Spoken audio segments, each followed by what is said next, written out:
Tonight on Reporting Scotland.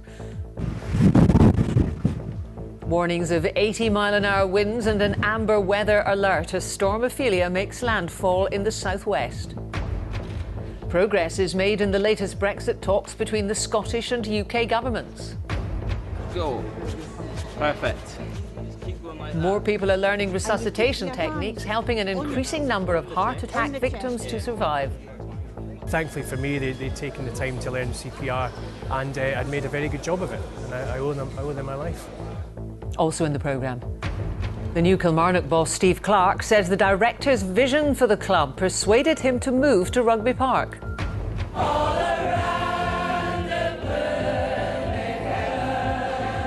And how music is at the centre of Paisley's bid to become the UK City of Culture in 2021. Good evening. Parts of Scotland are braced for heavy rain and winds that could reach 80 miles an hour as Storm Ophelia crosses the country.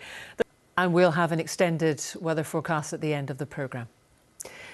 The UK and Scottish governments say progress has been made following the latest rounds of Brexit talks in London. Both sides say agreement has been reached in what they describe as the principles to underpin the repatriation of powers when the UK leaves the EU. But big differences still exist. Our Westminster correspondent David Porter has been following the talks in Whitehall. A new week and a fresh round of Brexit talks. For Scotland's Brexit minister and his officials, this walk down Whitehall is now becoming a well-worn path. Today the sun was out, so that makes everyone feel a bit better. The question, does the mild autumn weather indicate a thaw of relations between London and Edinburgh? Well, I'm always interested in making progress. There are issues that we have to resolve today, and there are issues which clearly we'll go on discussing. But on the European issues, I think we need to know what the UK government's intentions are. Guarded optimism too before the talks from the UK government. I think there is a real will on all sides to make progress. Of course we don't agree on everything, but I think that we are moving in the right direction. But no one thinks this or Brexit in general will be easy. The Prime Minister is having to get more involved. Tonight she's in Brussels putting the UK's case to those who call the shots in Europe.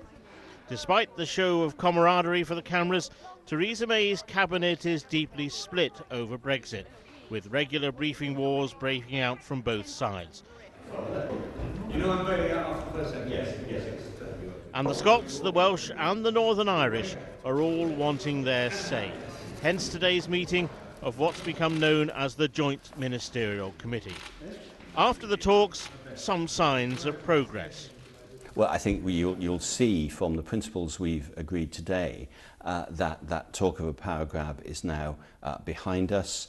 We've agreed that obviously there needs to be ways in which we preserve the UK single market so we don't damage business in Scotland or Wales or Northern Ireland, but that we fully respect the devolution settlement. But for the Scottish Government, talking about a power grab in the past tense is going too far. There are positive things to come out of it. We agreed on the principles that would govern the frameworks that we've got to work on. We didn't agree, of course, the withdrawal bill, and we can't agree and won't agree the withdrawal bill. We made a step forward there with the principles, which we've been looking at for some time, which will allow us to judge whether frameworks are required and what they might look like. So that's positive. This evening, outside the Houses of Parliament, a pro-EU demonstration. In this argument, everyone wants to be seen and heard. David Porter, Reporting Scotland, Westminster. Police have named a 12-year-old boy who died after being crushed by a wooden pole in a village near Kilconnell in Dumfries and Galloway. A man has been charged with the murder of a woman in Edinburgh at the weekend. Her body was found at a property in Dummy-Dykes Road in the Holyrood area around 10 o'clock on Saturday morning. A court has heard a grandmother began screaming when she feared her toddler granddaughter was dying. More people are reaching medical care after suffering a cardiac arrest. Figures from the Scottish Ambulance Service show 2/3 of patients who received resuscitation were alive on arrival to hospital. It's attributed the improvement to changes in response systems and access to defibrillators. Lisa Summers can tell us more. 1, 2, 3, 4. That's good, okay, don't stop, all right, just keep on going. You're giving them the best chance, all right? 1, At ambulance control, Aidan is trained to talk people through how they can help. Over 3,000 people a year will have a cardiac arrest in Scotland, but only 1 in 20 survive. Last year, the ambulance service changed the way it responded to 999 calls to prioritise life-threatening conditions. This is one reason, it says, why outcomes for cardiac arrest are improving. We're getting the triage right, we're identifying the most life-threatening emergencies early and responding appropriately. What we're doing is focusing on doing the right thing when we get there, rather than the time it takes to get there. So patient outcomes are far more important than response times. CPR will save lives. Lock your fingers and then you're going to lean over and keeping your arms nice and straight, you're going to start compressing down. 1, the technique's 2, not 3, difficult, 4, but 5, research 6, suggests 7, many of us 8, lack the 9, knowledge 10, or confidence to use it. 1. If you have a cardiac arrest, for every minute that you don't receive CPR, your chances of survival drop by 10%. Mike Pinkerton is lucky. One typical Saturday morning, he'd popped out to the vet. I was just so fortunate that it happened where it did. If it had been half an hour earlier, I would have been on the Crammon Promenade with my 4-year-old son. As it was, a collapse in the vets. Obviously more used to saving dogs and cats than humans, but thankfully for me, they'd taken the time to learn CPR and I'd made a very good job of it, and I owe them my life. Today at Haymarket Station, paramedics are offering everyone training in CPR. It's really good that people are teaching other people how to do it, so if there's anyone in the streets that needs help, they can just do it straight away. I know that sometimes you had to hit the chest, but that's an old person speaking, but I think it's excellent to have the instruction in a place like a station. It's very important that other people know how to do it, and if there's any emergencies around, they know what to do straight away. Charities want to see thousands more of us trained in CPR. You never know when it might help to save a life. Lisa Summers reporting Scotland, Edinburgh. External window panels are to be removed and replaced at 11 blocks of flats in Clydebank. It follows an independent review of multi-storey properties across West Dunbartonshire, ordered by the council in the aftermath of the Grenfell Tower fire. Willie Johnson reports. West Dunbartonshire Council confirmed back in June that none of its tower blocks were clad in the same material as Grenfell Tower.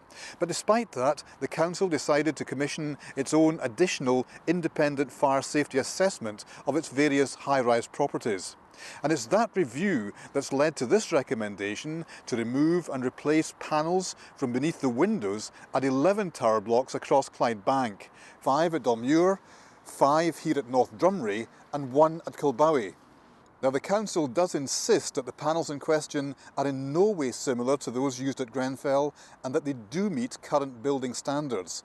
However, they will be replaced as a precaution in the interest of tenant safety, and letters were delivered by hand to residents of the affected blocks this morning. The council says work is now underway to identify alternative panels and that the replacement work will start as soon as possible.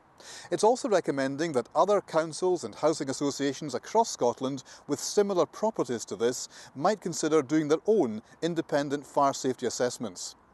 Willie Johnston, reporting Scotland, Clydebank. A charity is claiming more than 1 million people in Scotland live in areas at risk of so-called transport poverty. That's when a lack of affordable transport pushes some households into buying a car they can't afford. Rebecca Curran reports. For many residents in Colbokie, the bus service to Inverness was a lifeline, but now only a handful pass through the village and none in time for commuters to make it to work before 10. Instead, residents without a car have to walk 2 miles to catch a bus on the busy A9. If you want to go out with kind of 10 till 2 o'clock, you have to go to the A9 and flag down a bus. Now, basically, if you're well able to walk, that's absolutely fine. If you have any kind of issues, mobility issues, if you're elderly, if you've got a young family, you're not able to do that. It's not far. You wouldn't think there would be an issue with getting in. It's really 20 minutes by bus, so we don't understand why it's not more available to us.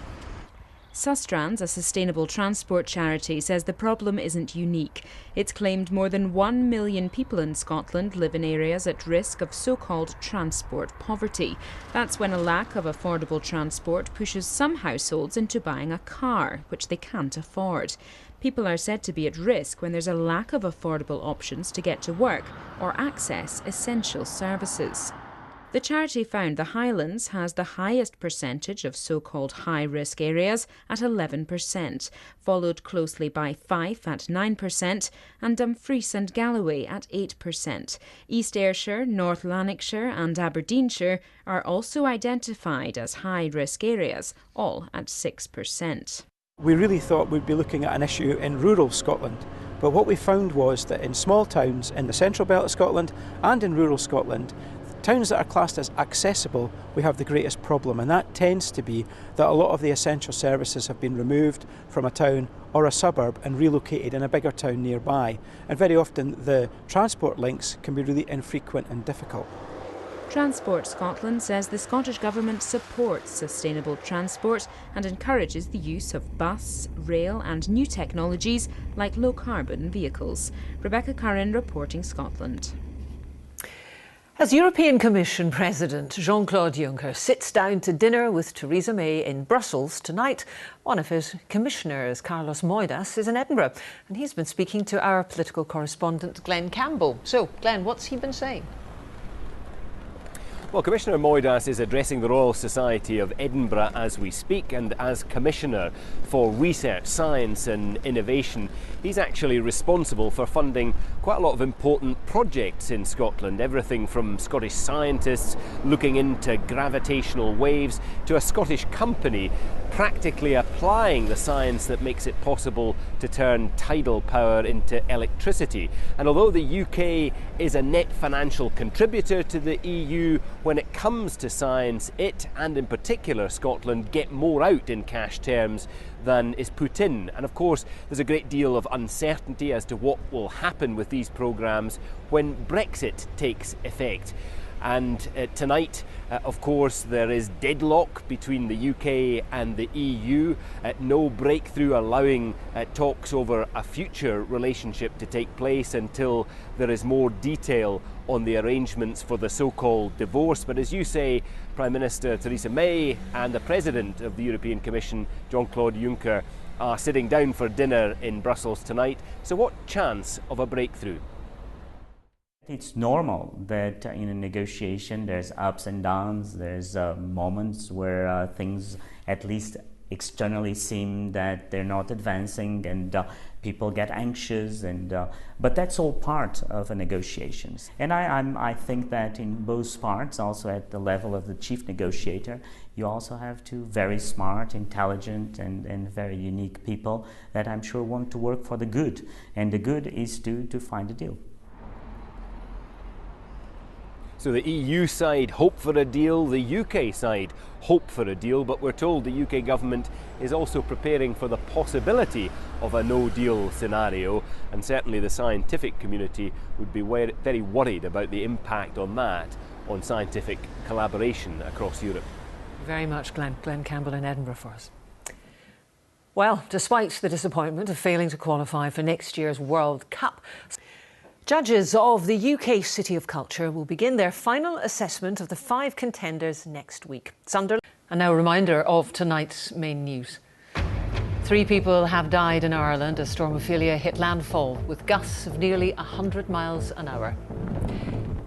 That's Reporting Scotland. I'll be back with the headlines at 10:25 from all of us. Good evening.